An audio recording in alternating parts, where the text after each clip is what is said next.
J'ai commencé à dessiner en fait depuis tout petit, parce que j'ai toujours aimé avec rien saisir des matériaux autour de moi et puis en faire quelque chose, parce que j'étais porté sur l'imagination. J'aimais pas subir les projets entre guillemets les projets des autres, j'aimais bien inventer des choses.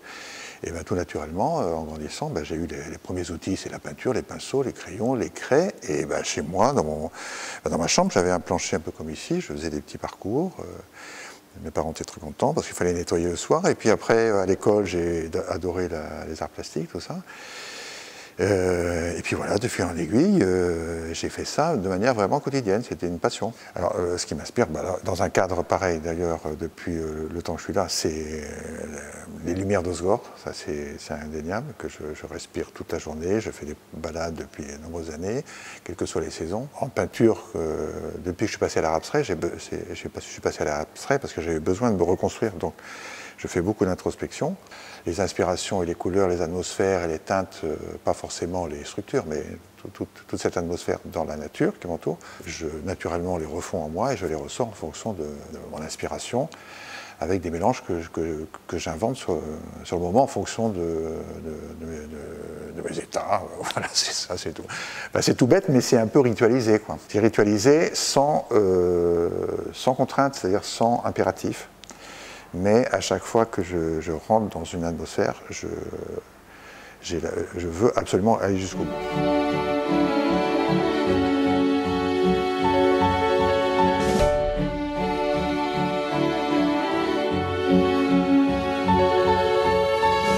Alors les croquis, c'est la base de mon travail, c'est le point de départ. Au moment de ma vie où j'ai voulu faire table rase de toute l'expression, pas de tout mon vécu, mais de toute l'expression, un choix à faire entre l'écriture et la peinture. Et je n'ai pas choisi entre les deux parce que j'aimais bien écrire, etc.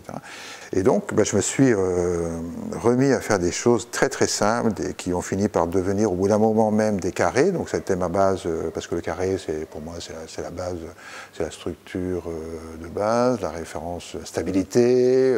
Et avec ces carrés, j'ai fini par faire des constellations de carrés. Et petit à petit, ces constellations se sont organisées en labyrinthes et qui sont comme une écriture graphique. Et petit à petit, une fois à mesure que j'avais plus d'assurance, j'ai opté pour des techniques plus picturales. Et à ce moment-là, il y a la matière qui est arrivée, la couleur, la matière. Et j'ai pu petit à petit m'attaquer à la peinture à l'huile, qui était ma grande référence suprême.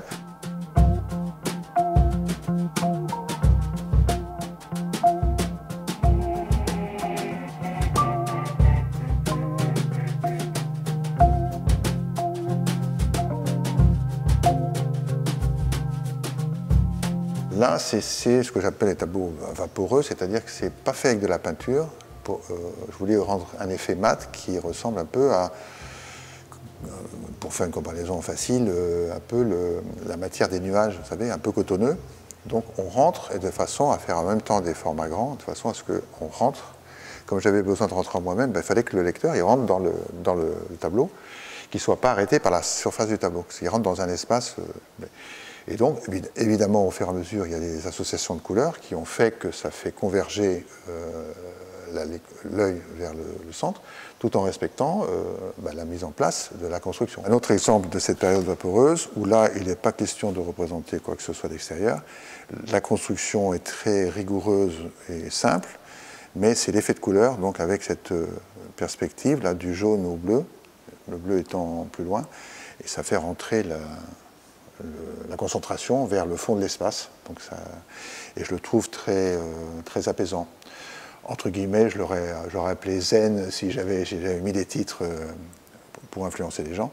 Et donc quand on rentre là-dedans, on a des lumières de plus en plus spatiales, comme ces violets, ces bleus, qui pour moi sont des bleus profonds et qui incitent au calme et à l'apaisement.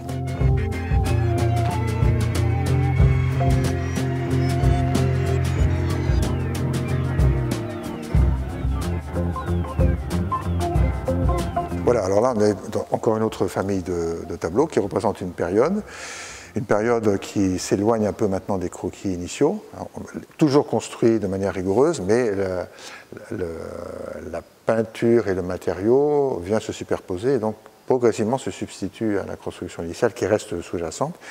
Et là, on commence à avoir des effets de matière par-dessus.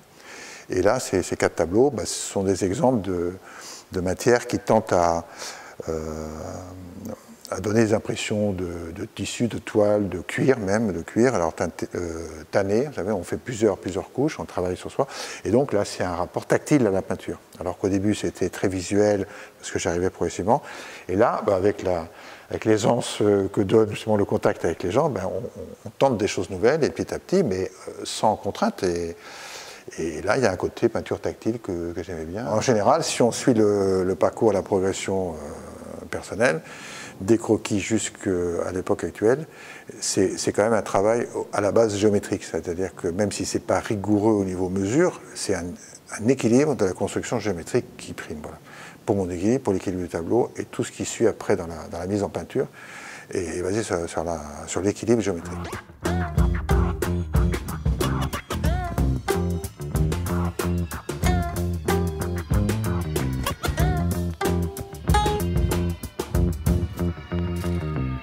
L'œuvre n'est pas finie tant qu'elle n'est pas lue par un autre. Et donc, peu importe ce que lit l'autre, même si c'est négatif.